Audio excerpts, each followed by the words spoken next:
name is Kiss, and welcome back to KTB Network. So today, I'm still workshopping this Kiss thing. Still workshopping it, but you know. Welcome to KTB Network. So today, I'm reacting to 12 creepy PS1 horror games that time forgot by Super Horror Bro. I'm trying to keep the nips in check, you know. I'm wearing my favorite kimono. It is hot, but I don't want to turn on my AC, so you know. Being appropriate, but you know, showing a little skin, you know, at the same time, but keeping it appropriate. Yeah, let's see what they have for us. Let's watch.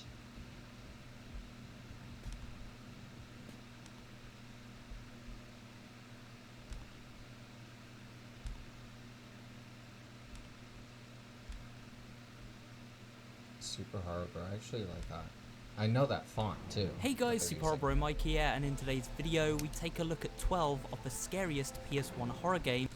The scariest PS1 game for me was Watchtower. I think that's what the game was called. I could not finish it because that guy with the giant scissor hands was coming after me. I couldn't do it. Of all time. This is a nostalgic trip down memory lane as we go back to the PlayStation 1 era and take a look at what the horror genre had to offer. I remember playing so that sit back, and Tarzan. relax, and let's get started with the first game on this retro rundown.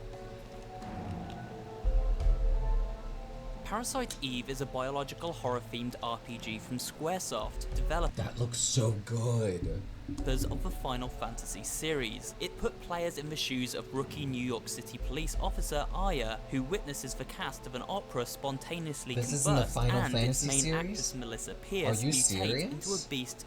Of the Final Fantasy series. It put players in the shoes from Squaresoft, developers of the Final Fantasy series. It put players in the shoes of rookie New York City police officer Aya, who witnesses the cast of an opera spontaneously combust, and its main actress Melissa Pierce mutate into a beast known as Eve.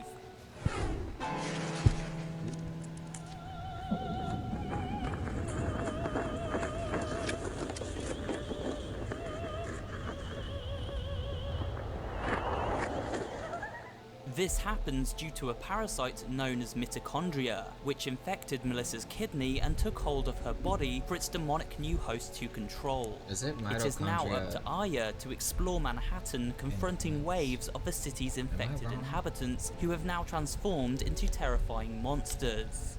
Parasite Eve mixed turn-based action gameplay with some horrifying sights and sounds to create a creepy journey into a monster-infested city where human experimentation has gone awry.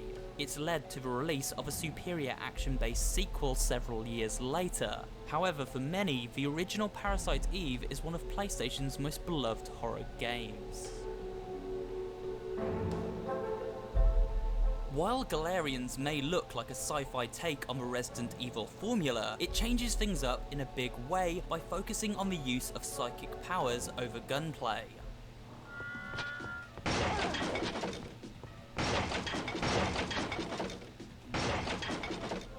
We play as Rion, a young man who awakens in a hospital observation room, unable to remember his past and identity. He hears a desperate girl calling out for help in his mind and decides to seek her out and come to her aid. Along the way, we discover the hospital he is trapped within is being used for a mysterious plan known as the G Project. This G Project was set up to unlock the dormant psychic potential of humans who possess such power, before a rogue AI known as Dorothy took control in an attempt to create the perfect evolution of the human race known as Galarians. Wow. Rion and the girl he seeks out, Lilia, are the only people able to override Dorothy thanks to a virus program hidden within their minds. The game contains many creepy sights and sounds, and the use of psychic abilities over usual weapons was a novel change. The Alien series has terrified moviegoers ever since the original film released in 1979. Many games have been made to cash in on the franchise over the years, but few have been as successful and scary as Alien Trilogy from Probe Software. Making use of locations and alien designs from all three of the original Alien films, this is a claustrophobic and Resident Evil, I think Resident Evil took a page out of that book, because I remember in Resident Evil Outbreak, this thing came out of this girl's chest. And I was like, oh, that's an Alien reference. Nerve-wracking first-person shooter, which kept players on the edge of their seats. Few games in the horror genre can replicate the sensation of dread achieved when witnessing a facehugger hatching from an egg and disappearing into the darkness ahead, only to reappear moments later and latch itself on to the player's face. And then you die. D is more of an interactive movie experience rather than a regular game, and because of this, it featured some state-of-the-art visuals. Well, for the time at least. We play as Laura, a woman who rushes to investigate the hospital where her father, Dr. Richard Harris, supposedly went on a killing spree and barricaded himself inside. However, upon her arrival to the hospital, it morphs into an isolated old castle, and Laura must now learn the truth about this place and her father. Players are only given 2 hours to complete this task, with no way to save or pause the action in between. D allows the player to... Wait, did PS1 ever have a save system? I don't think it did, because I remember starting Tarzan over again. I didn't like that. It's very much Nintendo 64. Like, you couldn't turn off the system. I remember having to do that. I didn't like that at all.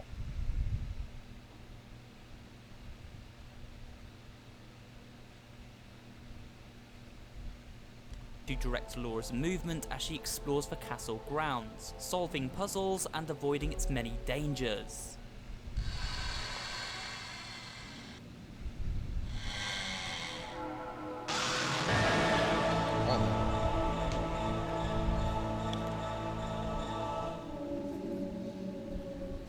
It's not exactly a conventional horror game, but its unique take on the genre made it a hit when it first released and turned it into something of a cult classic.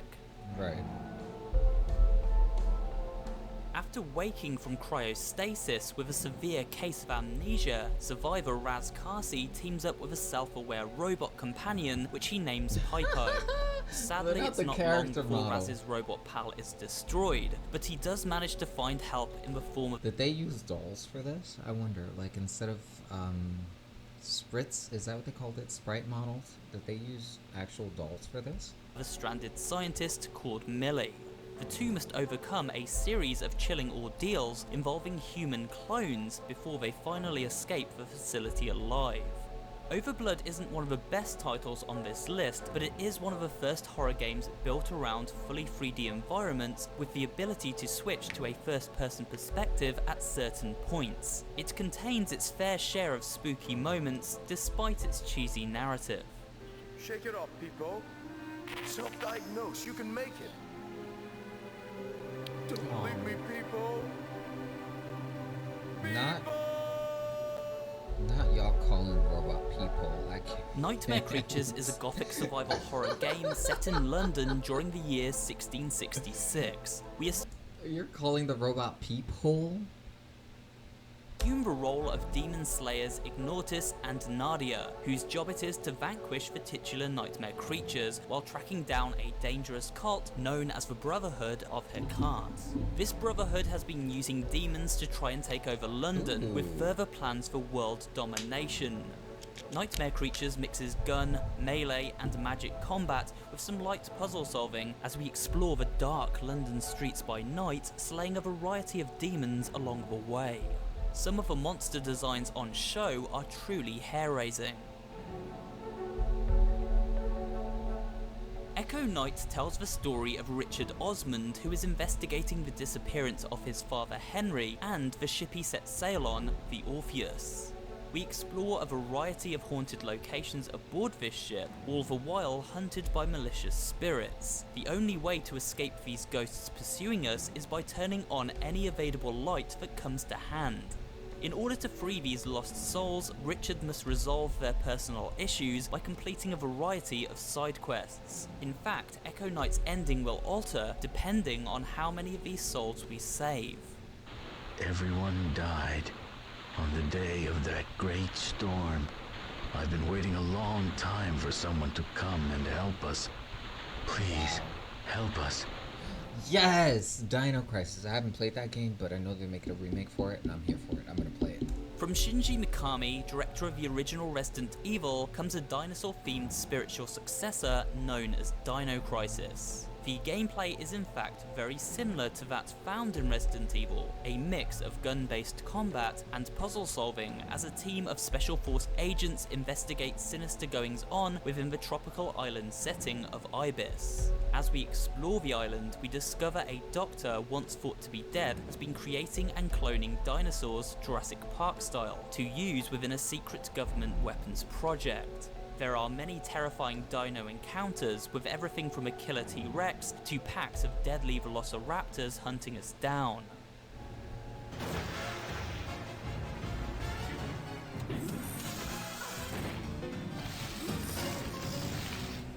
These dinosaurs have fantastic artificial intelligence, which meant players would never quite know how they would react during a fight, making for intense action scenes unlike anything seen within the horror genre at the time. CLOCKTOWER!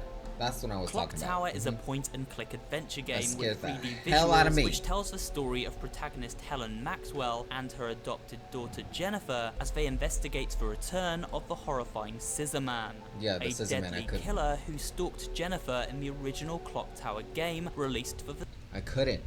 The one cutscene that I couldn't last long and I couldn't go past was when I was in the elevator and he was just scissoring.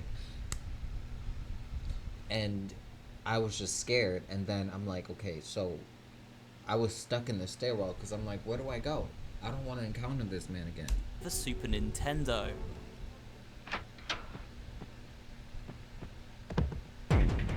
Right. Get that thing away from me. The game is based in both a university building as well as an old castle, where we must use a demon idol to open a vortex which will banish the Scissor Man for good. The atmosphere is tense and you never know quite when this terrifying serial killer will show up next, brandishing a... Yo, if I had known you could knock him the fuck out. Nah, probably not. I was still too chicken shit to finish it. Huge pair of scissors as he manically attempts to chop these poor women into pieces. Hell Knight is one of the most overlooked games on today's rundown, a hidden gem lost to a bygone era.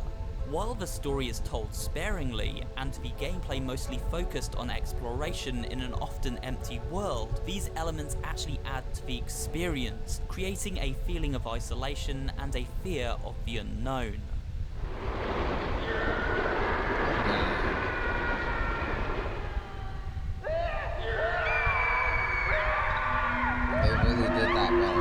They did that really well with the shadows, because...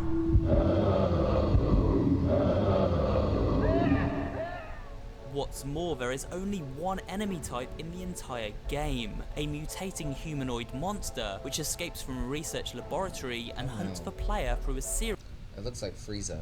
Of underground tunnels beneath a futuristic Tokyo ravaged by crime. Along the way, we meet a variety of other people hiding in these tunnels who become our companions, but can also be killed off at any time by the mutant in pursuit. Damn. As you can imagine, being trapped underground with an unrelenting monster hot on our tails makes for a terrifying and bleak game experience. Oh, of course.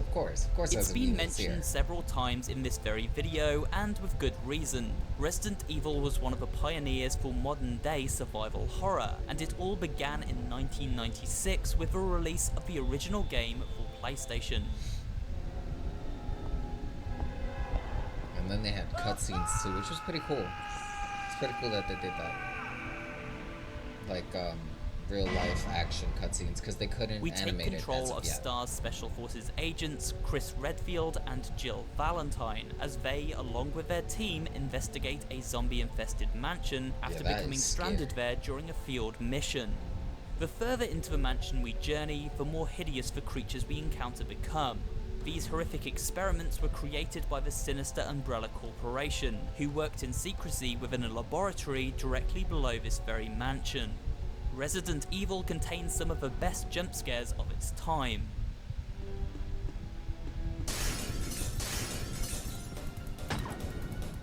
As as well as containing a thick atmosphere very few games can rival. It led to the release of many sequels and spin-off games, 2 of which also released for PlayStation. However, it's the original that is probably most fondly remembered, as it was, of course, the game that started it all. Right. Silent Hill, we're getting a remake. At the top of today's rundown is a game that for many is far scarier than any other on this list. Wow. You probably guessed it by now, Silent Hill. The Silent Hill series leans far more into psychological horror than many of its peers, a slow burn journey into the mouth of madness. The story... So it's more of it's less action based like Silent Hill 2. It must be more psychological horror, probably like Hellblade, kind of like that. Correct me if I'm wrong. Focuses on everyman Harry Mason as he searches the town of Silent Hill for his missing... I heard that psychological horror. I haven't played Hellblade, although I plan to, but I don't know if I'm doing it online. ...daughter. Unfortunately, Phobia he encounters a crazed religious cult and soon becomes dragged into a world of inescapable horrors. Silent Hill has a fantastically creepy atmosphere that few others can match, and is full of creative monster designs to boot. Harry's radio crackles to life when a threat is nearby, and this never fails to unsettle the player.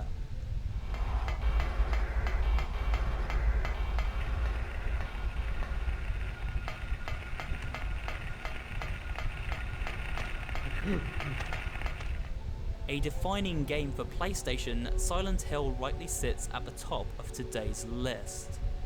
And that's it for today's video. I hope you did enjoy it. If you did, of course guys, remember to give this video a like, leave me a comment down below, and of course subscribe for more horror related content. Thanks for watching, and I'll...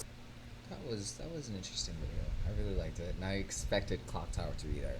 I didn't expect the first Silent Hill to be there, but yeah, that was pretty awesome.